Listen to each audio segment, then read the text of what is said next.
channel. Please share it with your near and dear.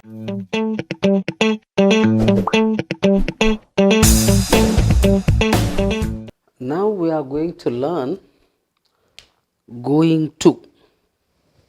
The structure is going to. Going to structure. Okay. Right. Okay.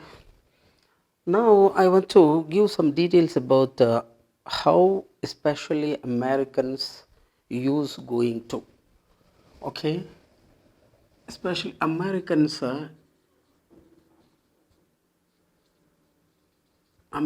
use in this way, going to.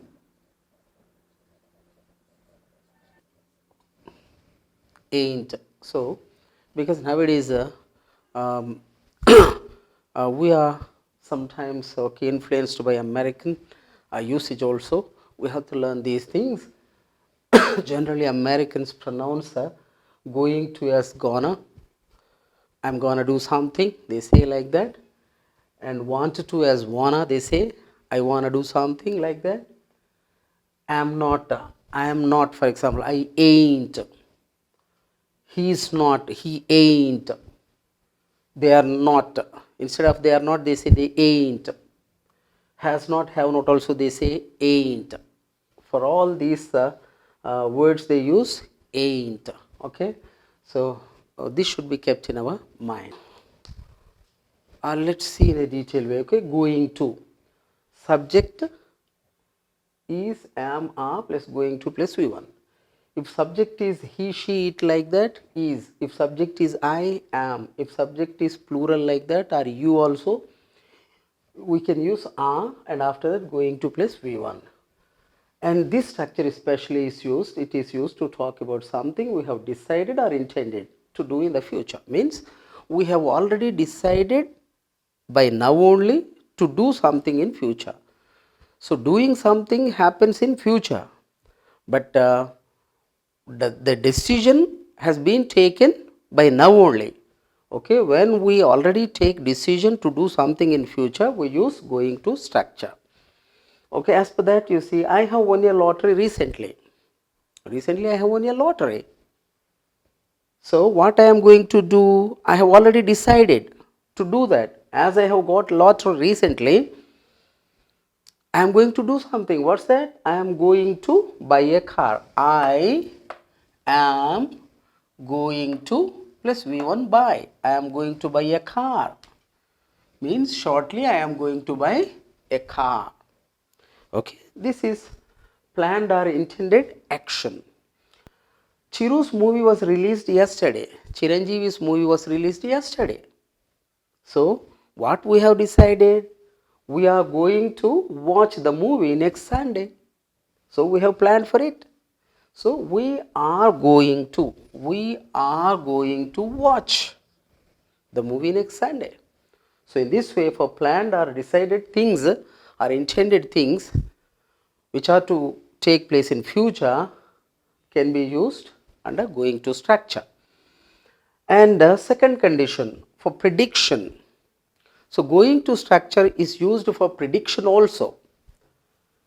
Means just we guess the things to happen in future. But what he says here, based on the present situation which makes us believe to happen something in the future. That means here look at this, the plane is out of control. So when the plane is out of control, we can predict, we can guess something will happen in future.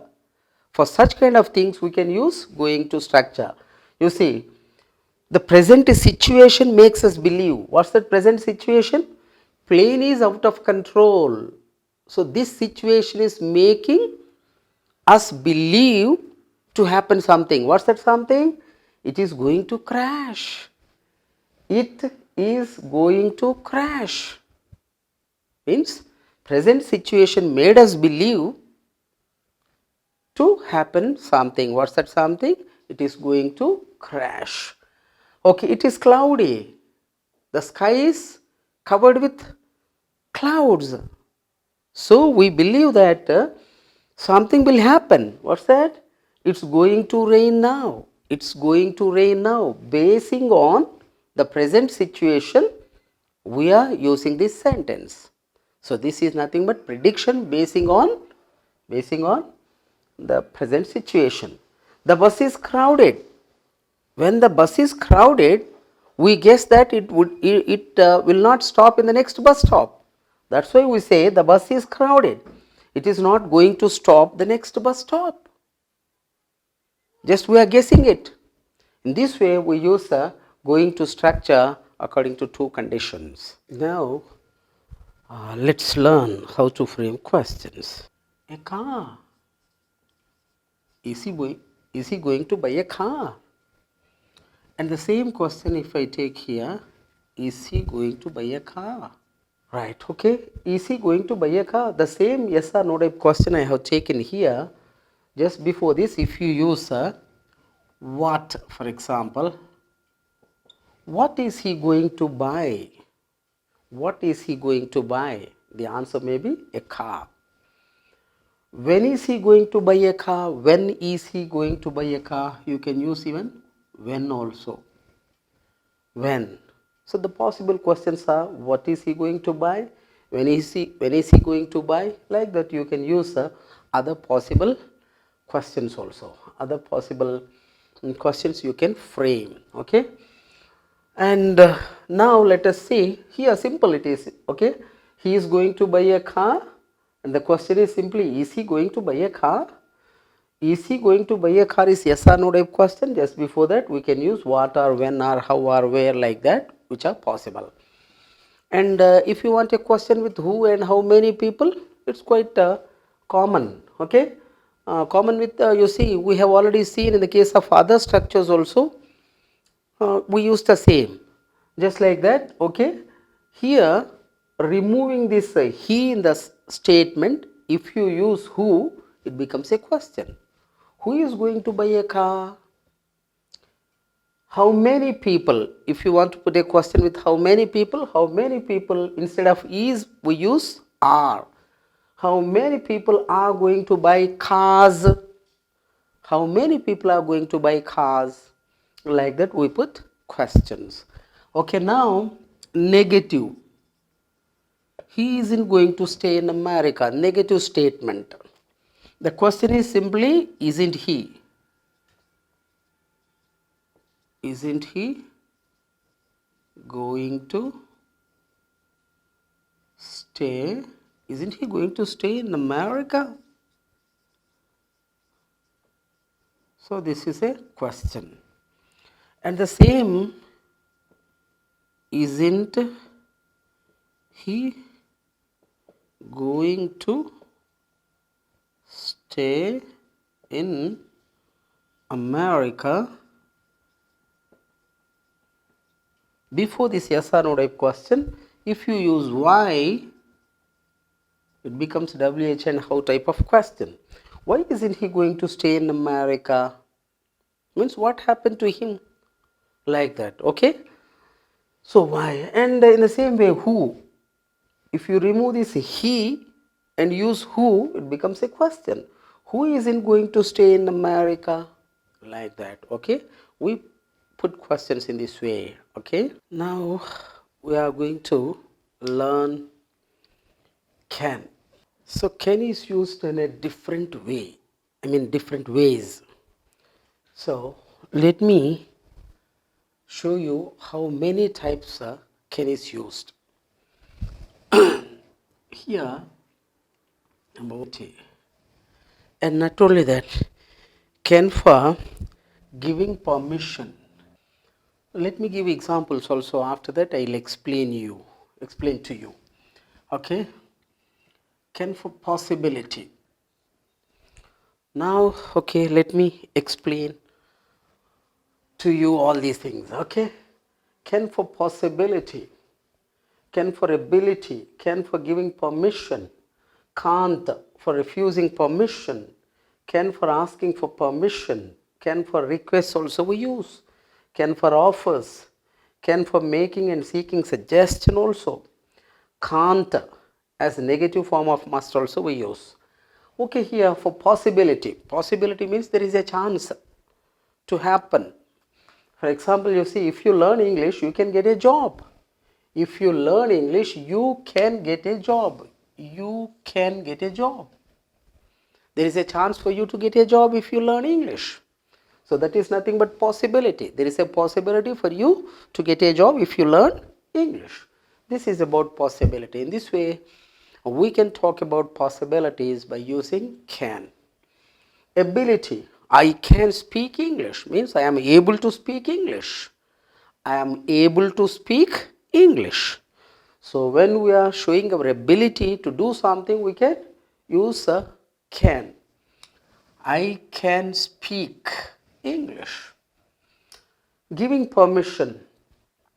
You can park your car here means you are permitted to park your car here.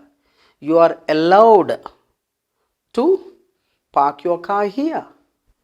Like that, you can allow a person or give permission to a person to do something. So if we want to give permission to any person, we use a can. And you can come in. For example, sometimes children ask us, can I come in? Then for that, yes, you can come in. Means we are giving permission to a boy to come in. And in the same way, can't for refusing permission.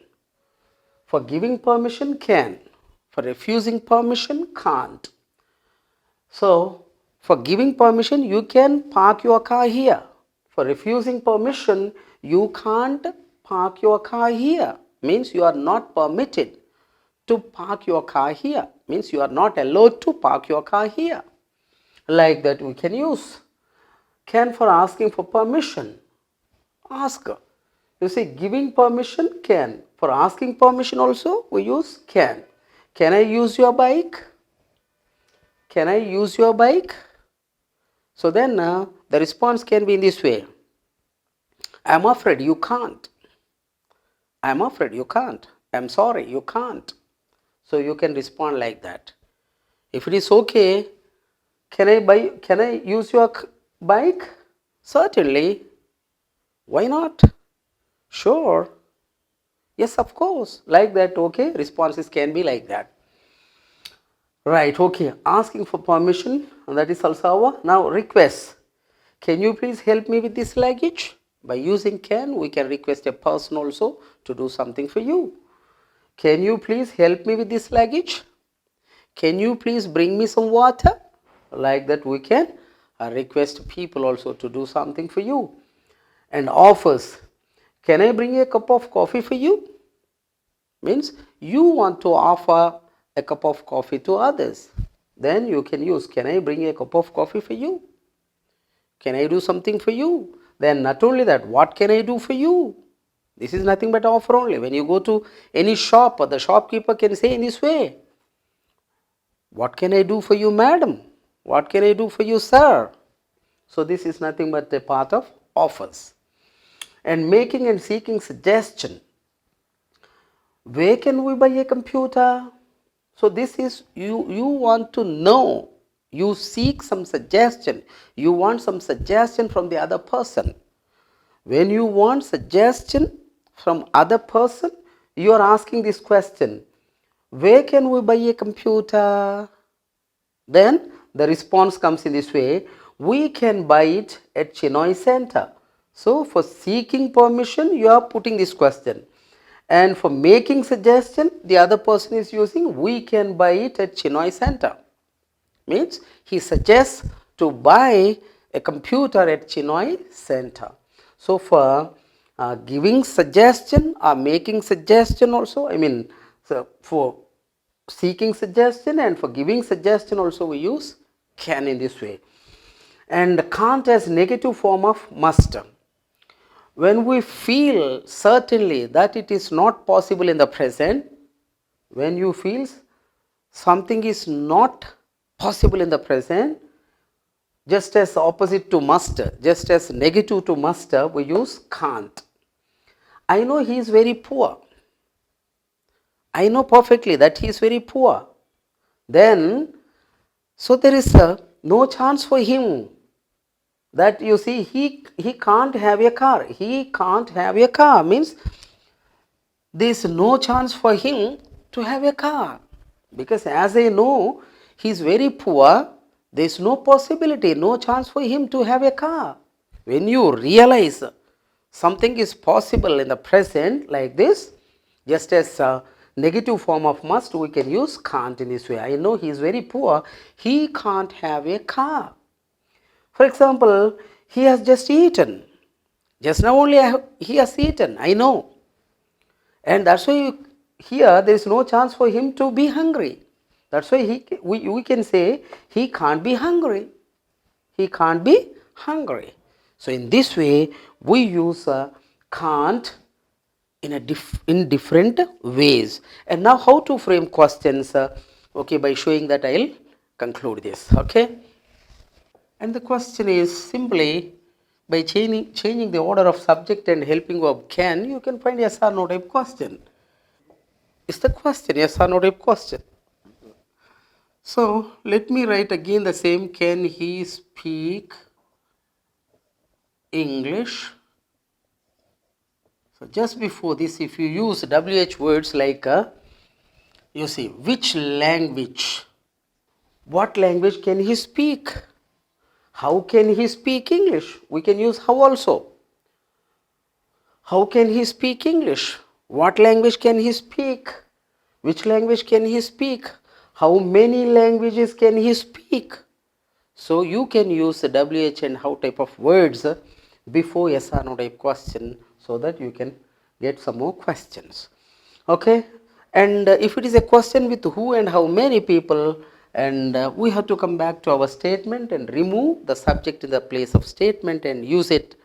For example, who, instead of he, we can say who can speak English. If you remove he and use who can speak English becomes a question. How many people? By using how many people also you can frame a question. How many people can speak English? In the same way. Okay, negative. Why can't he speak English? Which language can't he speak? Which language can't he speak? Such a way you can frame questions. And who can't speak English? How many of you can't speak English? In this way we can put questions, and by this we have completed our structure can. Thank you for watching this channel. We'll meet in the next episode.